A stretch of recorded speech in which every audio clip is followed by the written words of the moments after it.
Please welcome the president of APTA, Sharon Dunn.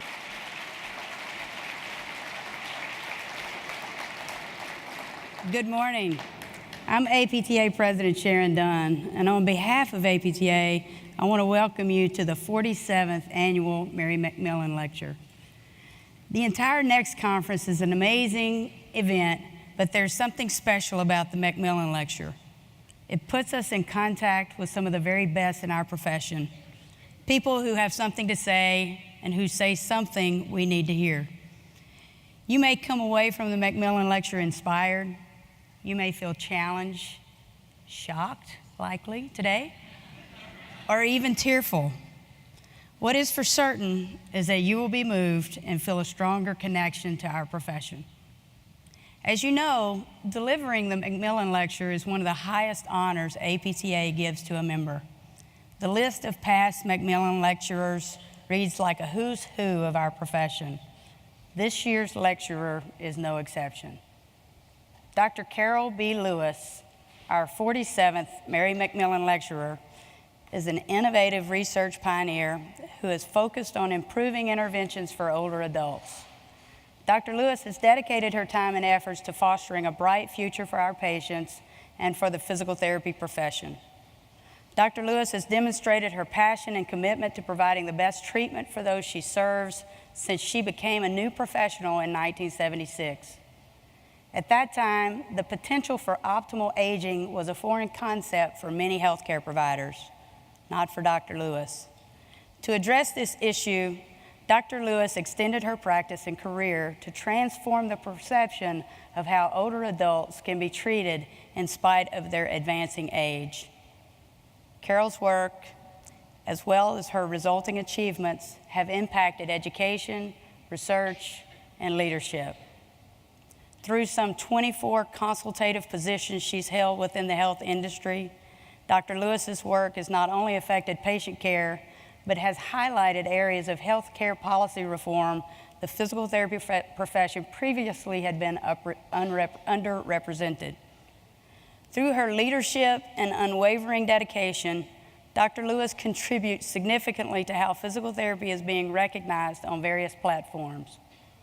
As a founding member of the Academy of Geriatric Physical Therapy, amongst numerous leadership roles, Dr. Lewis is considered to be a visionary within the APTA. In addition to being a past recipient of the Clinical Excellence Award and the Joan Mills Award for Outstanding Service, Dr. Lewis demonstrated a firm commitment to advancing the association's mission objectives. Currently, Dr. Lewis shares her expertise as an adjunct professor for George Washington University's Medical Center Department of Healthcare Services, and as a consulting clinical specialist for professional sports care and rehab.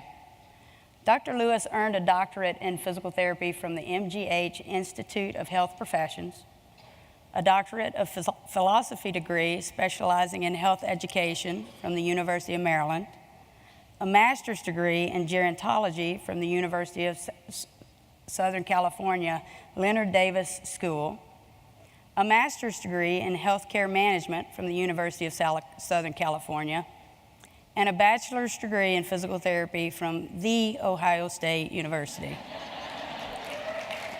I've learned the hard way. That's how you say that. And that's a lot of degrees. I had trouble figuring out where to put the "and" because, man, it's a very educated woman. In today's lecture, Dr. Lewis will provide insight for clinicians and other professionals on how they can contribute as equal partners to create a better profession. Drawing from her experiences and rich career, Dr. Lewis will remind us of the importance of fostering a sharing culture among all groups within the profession to ensure a bright future for physical therapy.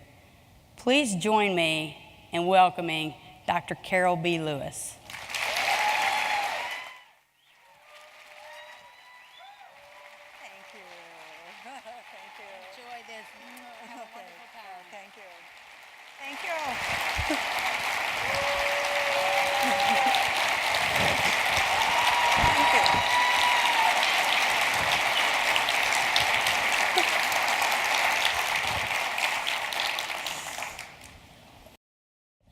Have you ever had a twist of fate that devastated you but led you to something better? When I was a teen, I was desperate to become a social worker. I imagined all the good work I could do. To make my dreams a reality, I volunteered relentlessly and even won the Volunteer of the Year award for my region. Look at that. 26 seconds into the talk and already she's bragging. I was sorely disappointed, distraught really, to not receive the paying position that I was promised at the venue where I had volunteered. But I quit whining, dusted off my wounded young self, and took the only summer position I could find as an unpaid assistant working with children with a physical therapist at the United Cerebral Palsy Center of Greater Cleveland. I loved it. Planning is definitely important, but when expectations become too rigid, they kill possibility. A twist in the road changed my future, and I'll be forever grateful. How many times has that happened to you? At first, you see this twist as a huge setback, but later, much to your astonishment, it is an unexpected and welcome opportunity. My story in physical therapy is recognizing and committing to some extraordinary opportunities. Carol? Oh, Carol. Mary? It's me, Mary. Mary McMillan? First, let me say congratulations. It's so nice to finally see a clinician giving this lecture. I think the last real clinician to give this lecture was that young whippersnapper, Charlie Magistro, back in 1987. So nice to meet you, and thank you for mentioning Charles Magistro. He is a bright shard of our living history, and he will be missed. Now, I don't know you, but I am sure Marilyn Moffat knows you. She knows everyone. Marilyn? She's much too young to have known me. My question to you is, why should I and all of the other therapists in this room bother to listen to what you have to say? Whoa, you don't pull any punches, do you? But that's a fair question. Before I answer, first let me thank you for all you've done for our profession, from working all over the world to starting our national association. Now you and everyone else in this room wants to know, what's in it for me? My goal is to challenge you to think about yourselves and our profession in new ways, to entertain and inspire you to actively participate in shaping our future selves. That sounds pretty good. Proceed. Thank you. Before I begin,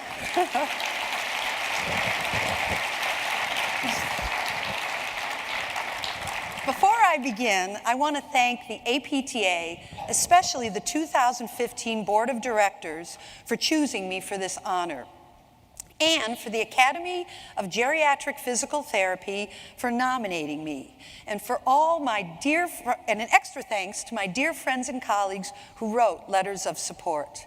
I also want to recognize the previous McMillan lectures, and I am truly humbled to now be one of them. I would like to thank my incredible business partner, Dr. Molly Laughlin and Neela Waugh, who, as you can see, prefers to remain anonymous. They enable me to do more than my 9-to-5 job. Their personal enthusiasm for life encourages me to write, teach, research, and create. I also offer a sincere appreciation to my amazingly talented and supportive faculty at Great Seminars and Books and Great Seminars Online. Will you stand up, please? Please stand. Thank you.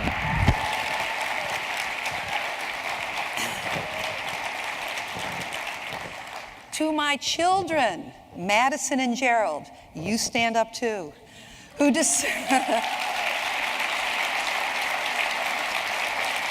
Thank you.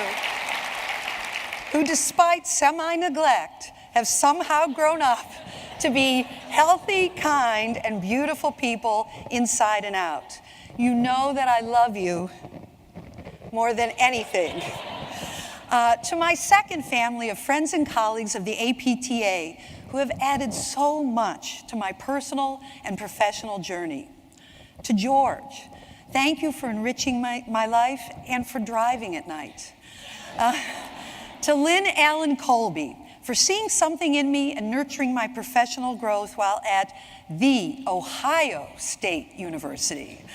Finally, I want to express my gratitude for all the older adults who've inspired me throughout my life.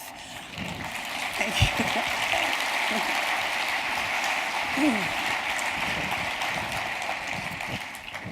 From my first trip to Miami Beach at age 5 with my grandparents to now, I have learned so much about courage, strength, wisdom, and bingo from all of you. So here's a picture of my grandmother, my grandfather, and me. I'm the one with the funny shaped head. When Mary McMillan started our professional association in the United States in 1921, how long were people living? Take a guess. Now, take a moment to think about you. How long do you think you're going to live? Stand up. Go ahead, stand up. You tell your patients to do this. Stand up, turn to your neighbor, and ask them how old they're going to be when they die. Good morning. How old are you going to be when you die?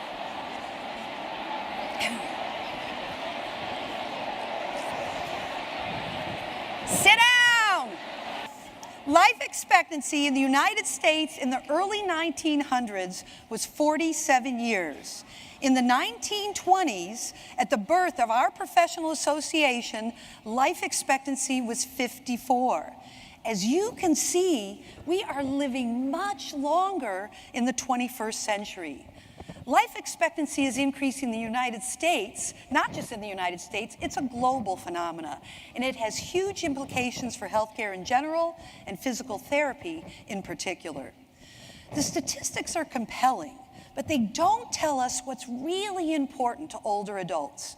I'm reminded of a story I heard many years ago from Dr. Ken Dykewald, an outstanding leader and speaker in the area of gerontology. What follows is my embellishment of his story. While pursuing his master's degree, he worked in a program for seniors. He was paired with an older couple, and every Saturday for 4 months, he counseled them in the areas of physical, mental, and emotional well-being. For the sake of anonymity, I will call this couple Max and Sadie. One day, 3 months into the program, Sadie pulled Ken aside and said, "I have some news. I'm going to divorce Max." Ken thought, there goes my A, but he took a deep breath and asked why. Sadie said there were 3 reasons. 1, I don't love him anymore. 2, our sex life is terrible and it bothers me a lot. And 3, he's a jerk. So Ken thought about the 3 reasons, and number 1, Max seemed kind of lovable. Ken had not gotten to the sex section yet, but as far as the 3rd reason, he was kind of a jerk. So then Ken asked, but why? Why after all these years? Sadie's response was one of the most provocative statements I have heard, with tremendous implications for physical therapy. She looked at Ken and said, when I married Max, life expectancy was 59 years. I'm 70 years old now. I'm strong as a horse. I'm going to live another 20 years, and I'll be darned if I live it with that jerk.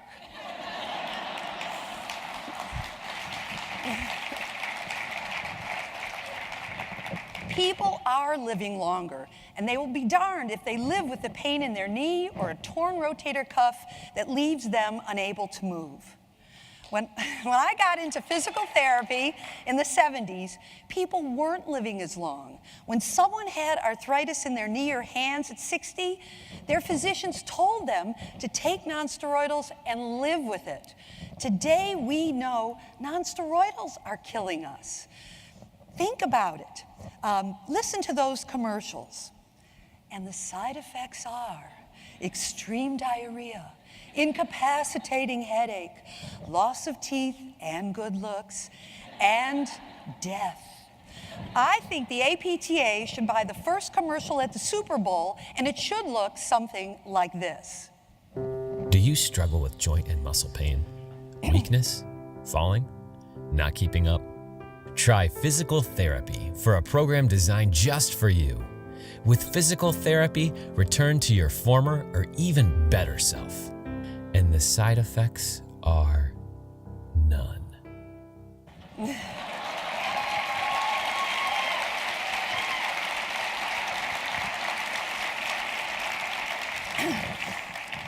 Older adults are not always good candidates for surgery either. The best approach to alleviate the distress of many chronic problems is physical therapy.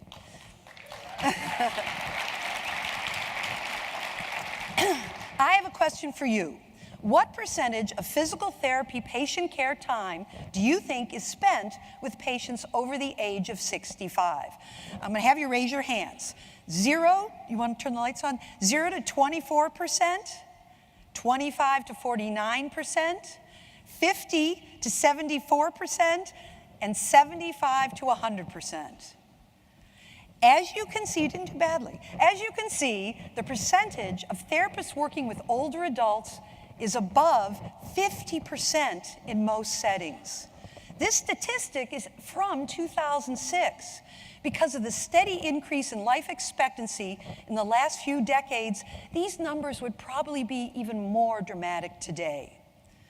What percent of new physical therapy graduates' first job is in geriatrics? I couldn't find a study to answer this, and I knew I couldn't call the students of today because they don't answer their phones, especially if it's an adult calling. But I did find Larry Noyes' study from the 1990s that sheds some light on the topic. He found that a quarter of students intended to work with older persons, but as practitioners, 60% worked with this population. What is our profession doing to address the needs of our current older adults and the future silver tsunami, which, if you are not aware, is the huge influx that will occur each year as more and more baby boomers turn 65. This phenomena began in 2011 and will continue well into 2030. To put it bluntly, we are not prepared. Physicians have published numerous studies revealing inadequate training in geriatric medicine. The question is, have we as a profession given this important aspect of our training the attention it needs and deserves? I contend no. What percent of PT schools have a course dedicated to pediatrics? No need to raise your hands, just think of your answer. What percentage of schools have a course dedicated to geriatrics? To answer these questions, I conducted a phone, email, and website survey of every physical therapy school in the country. I was surprised by the results, really, because in my class, when I asked the students how many of them had a course in their professional training dedicated to geriatrics, less than 25% raised their hand. And prior to 10 years ago, it was less than 10%. I found that in 2015, 64% of the schools had a course dedicated to pediatrics, and that 42% of the schools had a dedicated geriatric course. Many of the schools with programs in geriatrics began them within the last few years, whereas the courses in pediatrics had been in place much longer. Demographic projections clearly indicate population growth among those 65 and older. In our lifetime, this segment of the population will in all likelihood increase more than any other group. Geriatrics is where our profession works. Thank you.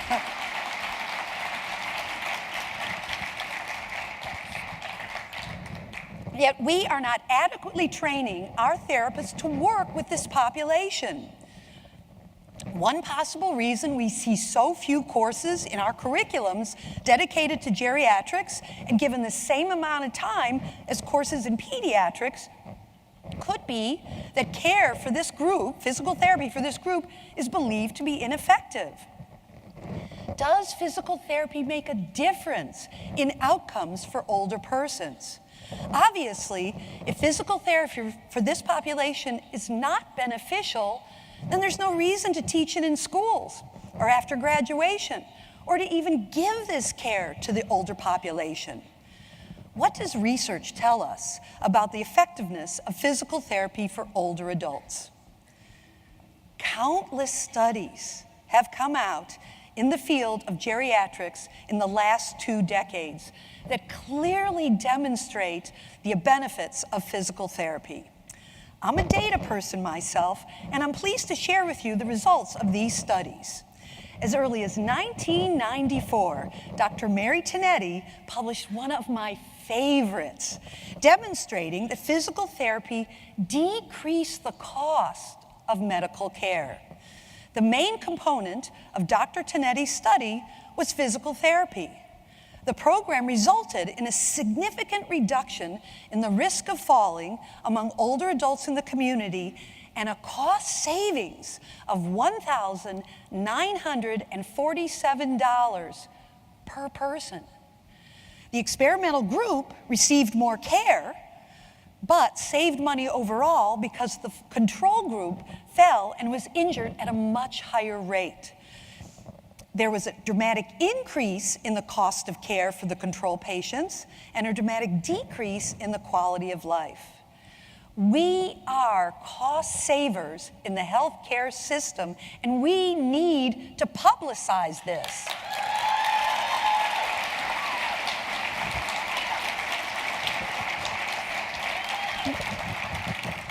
Is physical rehabilitation for older adults in long-term care effective? Findings from a systematic review by Forrester et al. Found that physical rehabilitation in long-term care is effective. They reviewed 49 trials involving 3,611 patients whose average age was 82. They found a dose-response relationship, which means the more physical therapy the patients received, the better they did. In addition, in 2016, Young reviewed data involving almost 500,000 Medicare beneficiaries and showed that more hours of physical therapy in skilled nursing facilities improved outcomes. Even though the research demonstrates the effectiveness of physical therapy in skilled nursing facilities, there's been criticism about the quality of care in these facilities. But who is at fault? If we are sending out students unprepared for this population, then perhaps the problem is not the providers who hire therapists, who've graduated from accredited programs, passed their licensing exams, yet may not be well-trained or tested in the best care for older adults. Despite this, people in nursing homes do get better from what we do. Skilled nursing facilities, or SNFs, were a place to die in the 1970s. Rehabilitation barely existed back then. Now studies show that skilled nursing facilities give people hope and a means to live their life with quality, vigor, and enhanced independence.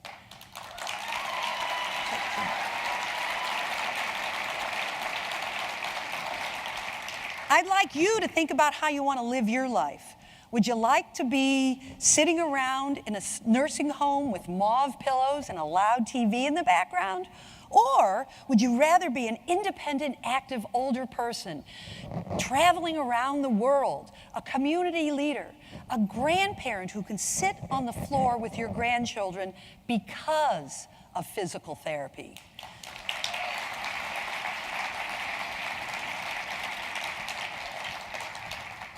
If our association and our peers do not back us in our efforts in these arenas, older adults will be the ones who suffer. One more study. The U.S. Preventative Task Force recommendation statement published in the Annals of Internal Medicine recommended physical therapy and vitamin D as the only two efficacious interventions after an exhaustive review of the literature in preventing falls in community-dwelling older adults age 65 or older. Then, in 2015, the Journal of the American Medical Association, Internal Medicine, published a well-controlled randomized trial that revealed vitamin D was not effective, but that physical therapy more than halved the incidence of injurious falls. Yet, the article, editorials, commentary, and media attention only focused on the lack of efficacy of vitamin D and not the effectiveness of physical therapy. Why were we not all over this? We really undersell what we do as a profession on all levels. Given the clear benefits of physical therapy for older adults, the statistics about the number of therapists working in the area of geriatrics, and the anticipated increase in the geriatric population, every physical therapy and physical therapist assistant program should include at least one course dedicated to geriatrics, and every faculty should include at least one geriatric specialist.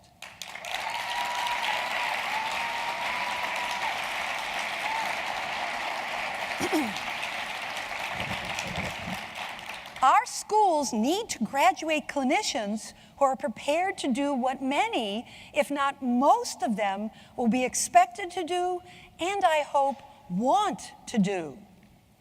I believe the first step to help people want to work in geriatrics is exposure and education. Working in geriatrics is challenging and stimulating, and it forces therapists to think and use all the evidence that is available to obtain positive outcomes for patients who might not do as well with lesser care. Working in geriatrics is hard, but it's so rewarding, and it truly is the future. Bringing meaningful change to older adults doesn't just begin at age 65 or even 50. It begins when we see a patient at 30 with a forward head and we teach them thoracic mobilizations and exercise to prevent camptocormia, or as some call it, head drop, at age 70. Too often, I hear older patients say, "Why didn't somebody tell me this sooner?" We need to show the world what we can do to help people age successfully.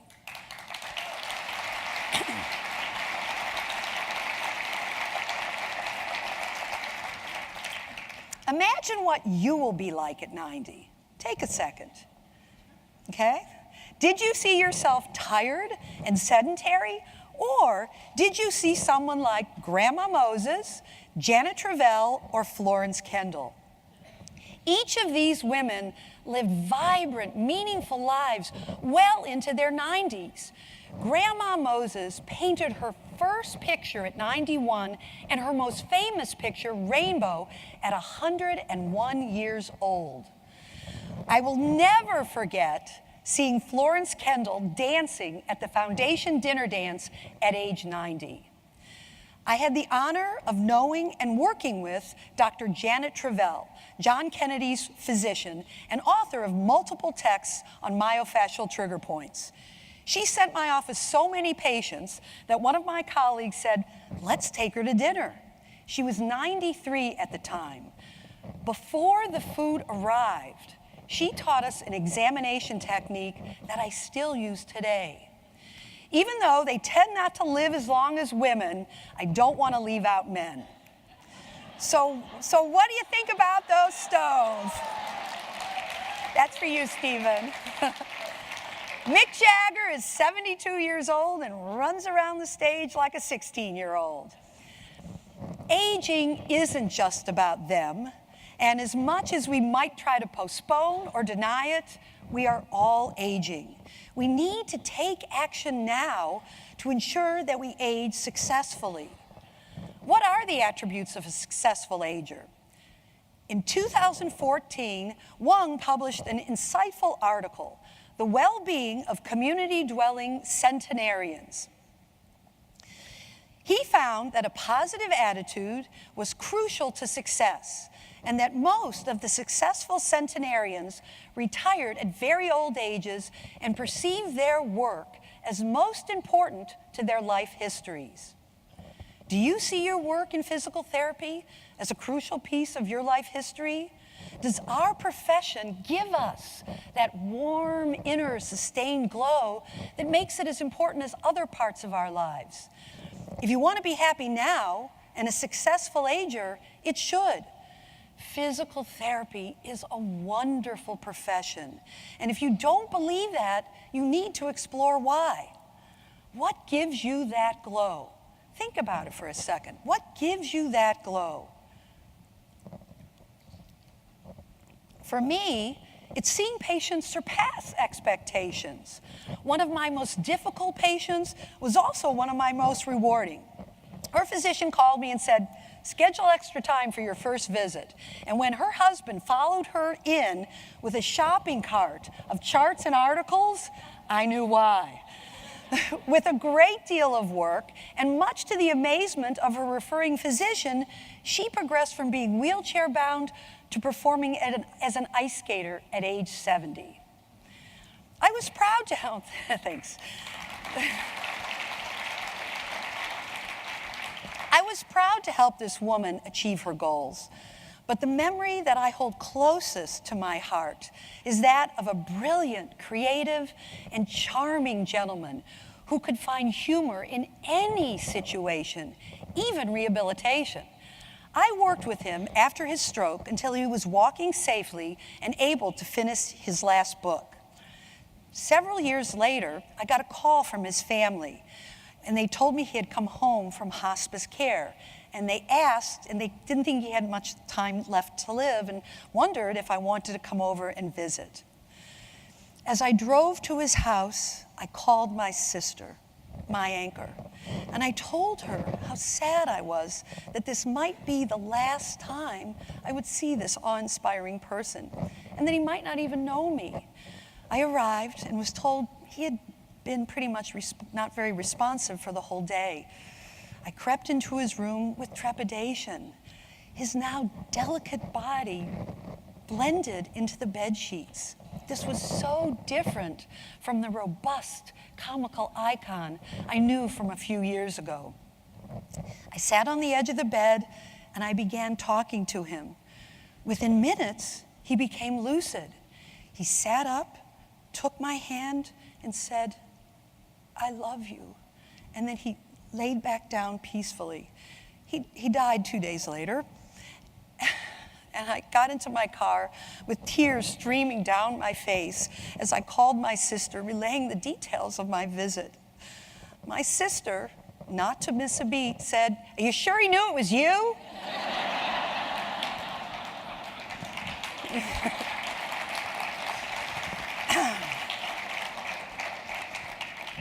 Does your glow come from a letter from a former student describing how he saved a life from identifying a DVT in the clinical prediction rule you taught him?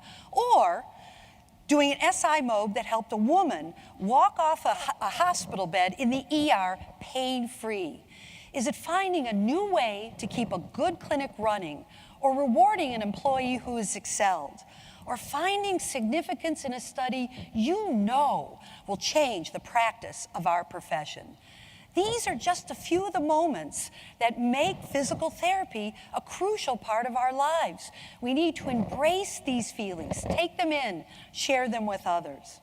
Wayne Gretzky got it right when he said, "I don't go to where the puck is, I go to where the puck is going to be." We cannot be okay with where we are now. We need to think ahead, plan ahead, and take steps now to practice at the top of our license. Thank God. We need to be ravenous, lifelong learners. My path to becoming a ravenous lifelong learner began when I graduated in 1975. I decided to work in California at LAC USC Medical Center in the hopes of working with Dr. Renee Caillé, author of a very popular series of books that I enjoyed while in my physical therapy program at The Ohio State University. The very first day on the job, I walked up to Dr. Caillé and I said, I'm a new graduate and I had come all the way across the country to work with him. He looked at me and said, thanks. I think he thought I was stalking him. Several weeks later, there was a page for me in the clinic. So I came down to Dr. Caillé's office where he was examining a patient with back pain. He had the man perform several movements of the trunk, and then he looked at me and said, what do you think? I was shocked and unprepared, stunned and a bit uncertain of what to say. I looked at him and I said, think? You mean we're supposed to think?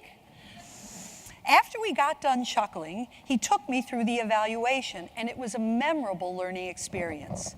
We've come a long way from 1975, when doctors wrote detailed prescriptions that we blindly followed.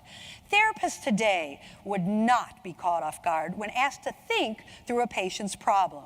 And I believe that it's in large part due to how much schools have improved in education.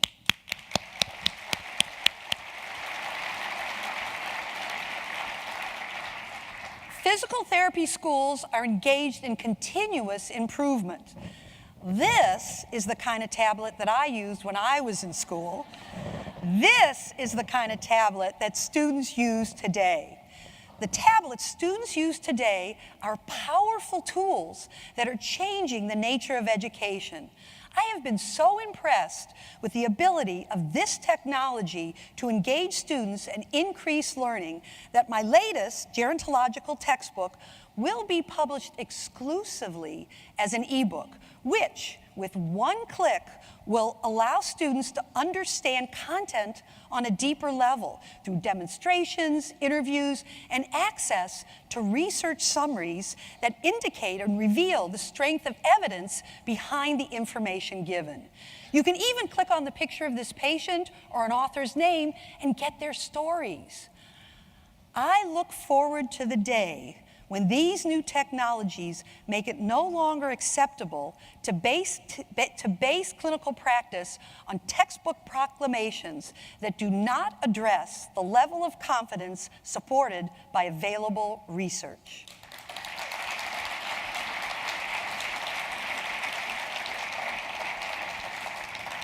I also believe the most serious educational problem we face as a profession occurs after school is out. This is where we fall down. Jules Rothstein's editorial in the PT journals embody this message. I have to tell you, I love Jules Rothstein's editorial so much that I wrote him a fan letter. He ignored me. As Jules stated in his McMillan lecture, we must be problem-solving professionals who perform with excellence.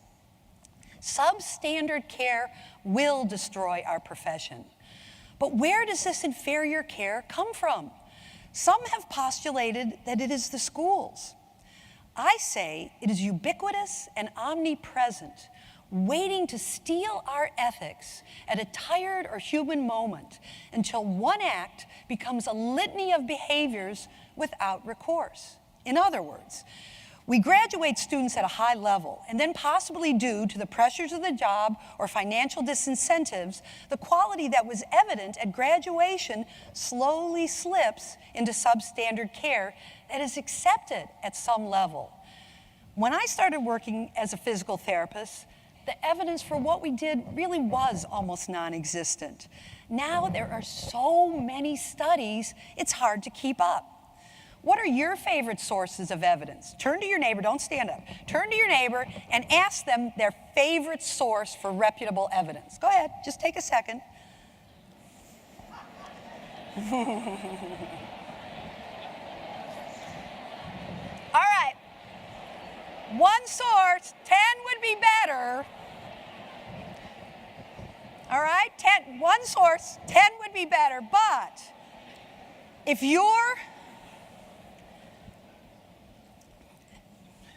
If your partner couldn't name at least one source of reputable clinical evidence, or if your partner said, USA Today, we have a problem.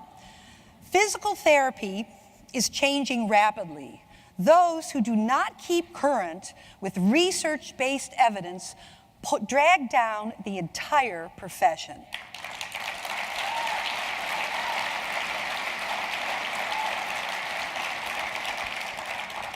How long will our profession be plagued by charismatic gurus who preach testimonial-based interventions instead of promoting physical therapy grounded in solid research? Therapists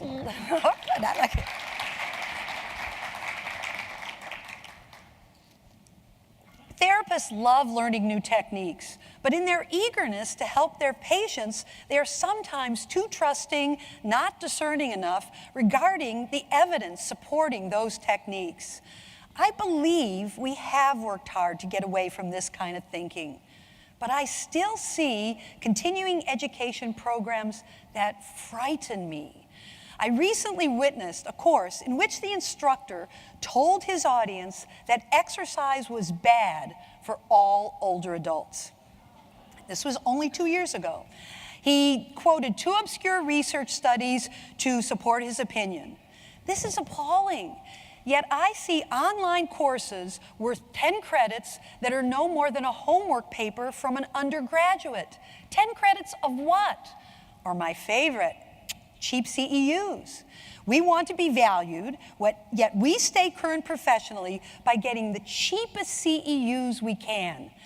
How would you feel about any health practitioner that you went to for an important issue who thought so little of their ongoing education that they followed the quickest, cheapest route to fulfilling their professional development qualifications? Academics have worked hard to increase the value of physical therapy.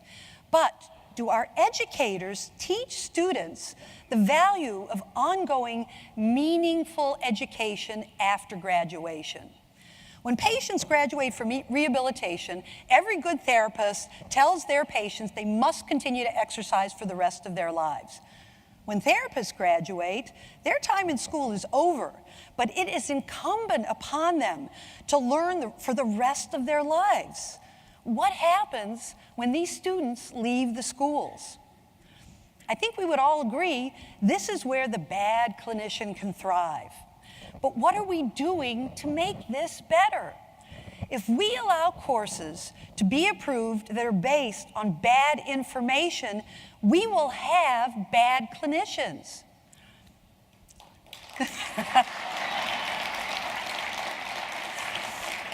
I give a standing ovation to states that really care about continuing education: New Jersey, Wisconsin, Ohio, and Florida.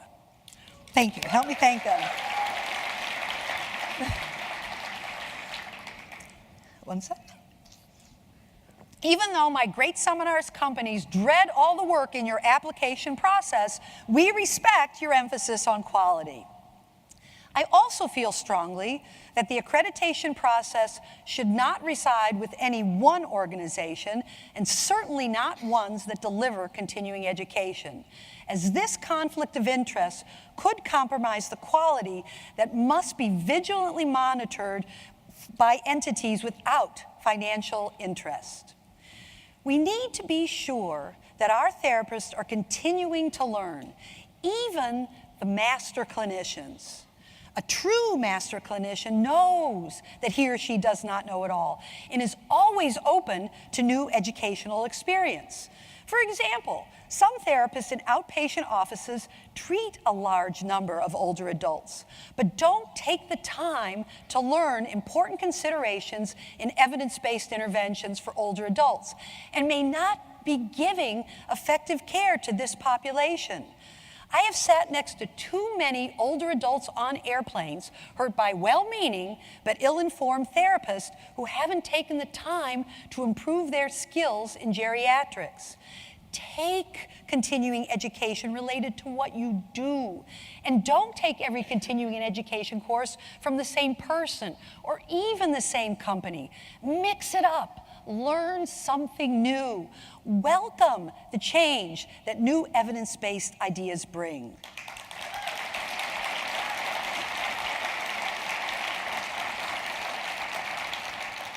Schools, employers, and colleagues need to stress the importance of ongoing, worthwhile education after graduation. All states should mandate and take the time to monitor the quality of continuing education. Change requires effort and feels like a risk.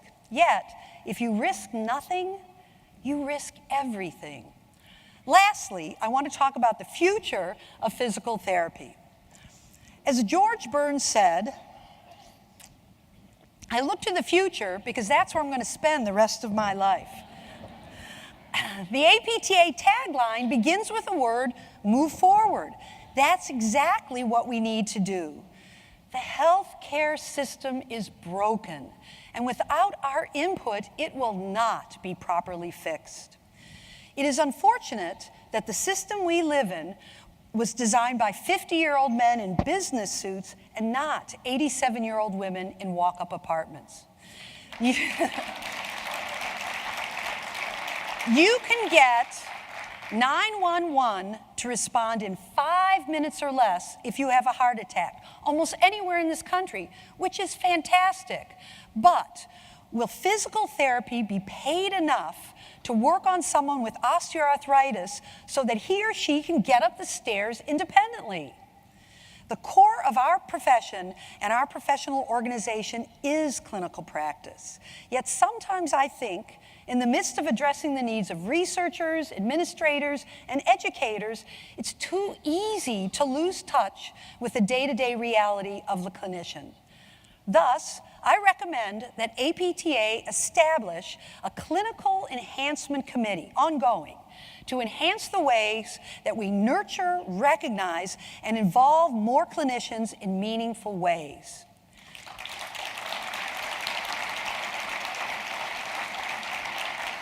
We need to establish partnerships of equals between academics, researchers, policy developers, and clinicians, dedicated to producing outcomes usable in the field. Research without widespread clinical application is pointless, and diffusion of innovation will not happen without these partnerships.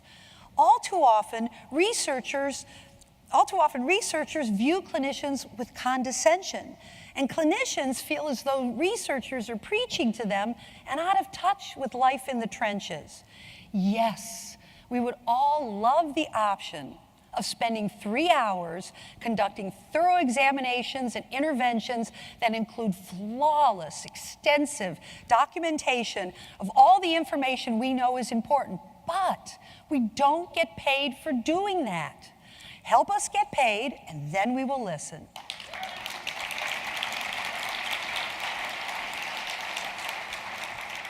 Clinical care has changed dramatically in the last several decades.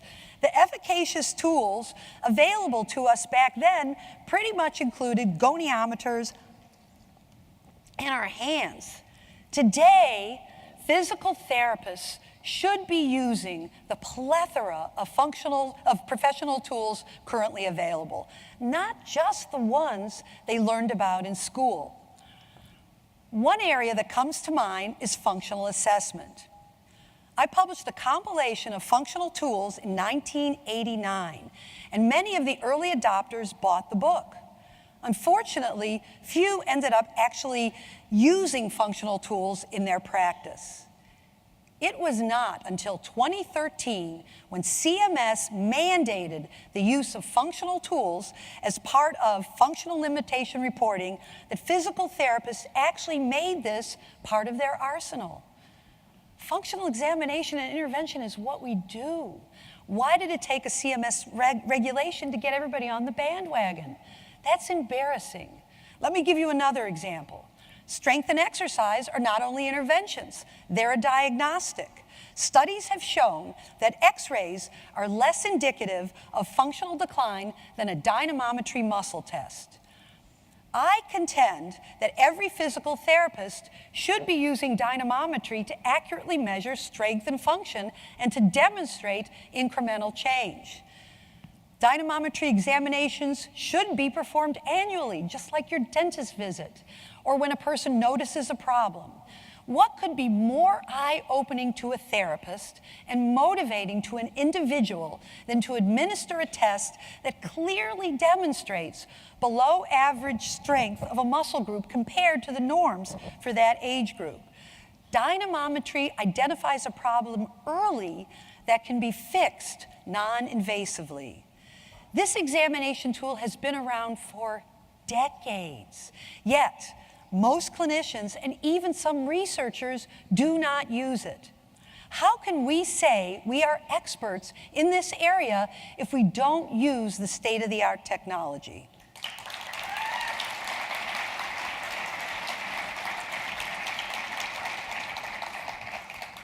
The solution to many functional problems is exercise. It may seem easy to administer, but it is not a quick fix, but rather a timed, incremental, and long-term approach perfected through expertise and skilled patient motivation. Yet many of our peers in medicine and the general population view exercise as generic. No physician would give every patient an aspirin for every problem. That is malpractice. Hence, telling patients to exercise without seeing a physical therapist who can prescribe the appropriate exercise, monitor the patient so the exercise is performed correctly, and progress the patient is also malpractice.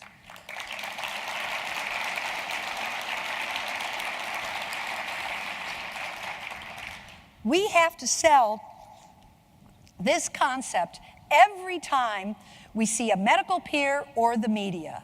As Robert Butler stated, if exercise could be packed into a pill, it would be the single most widely prescribed and beneficial medicine in the nation. We are the prescribers of this powerful medicine. Exercise and functional assessment are just two examples of where we need to shake ourselves out of our complacency. We must continually expand our professional toolboxes, and we must be confident, loud, and supportive of our unique therapeutic skills.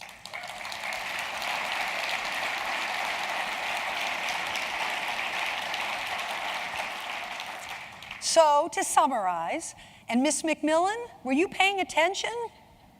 Carol, I wouldn't have missed it for the world. Here is my call to action, my take-home message. Dedicate a course to geriatrics in our physical therapy schools. Don't keep this important part of our practice as the neglected stepchild. Prepare our students for where they will work. Commit to ravenous lifelong learning. Seek out educational opportunities that will improve our skills and expand our professional toolboxes while moving the profession forward. Commit to learning something new, at least monthly, and encourage our students and colleagues to do the same. Refocus on the clinician as the center of our profession. Create partnerships that include them as equals in research, policy development, education, and awards.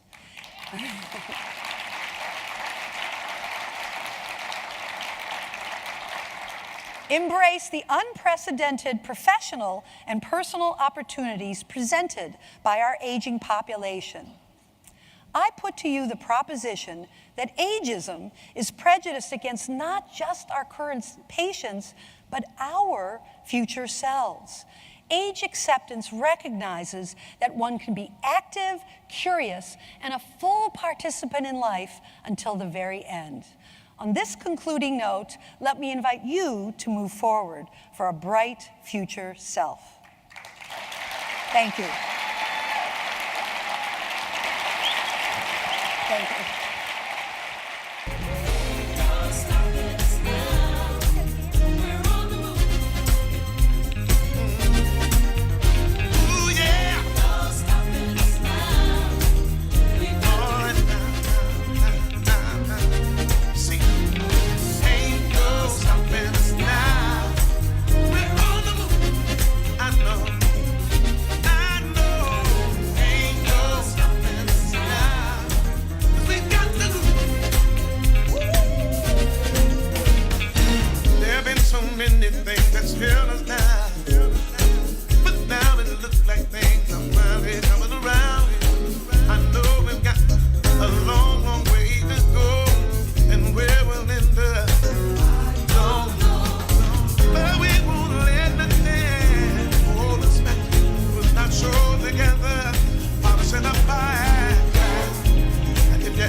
Oh, thank you. Thank you.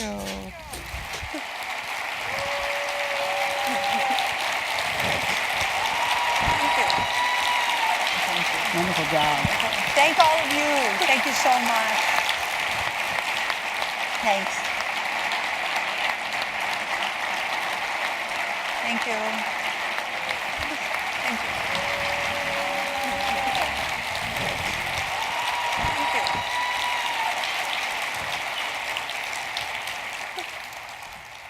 Are you still here? It's over. Go home.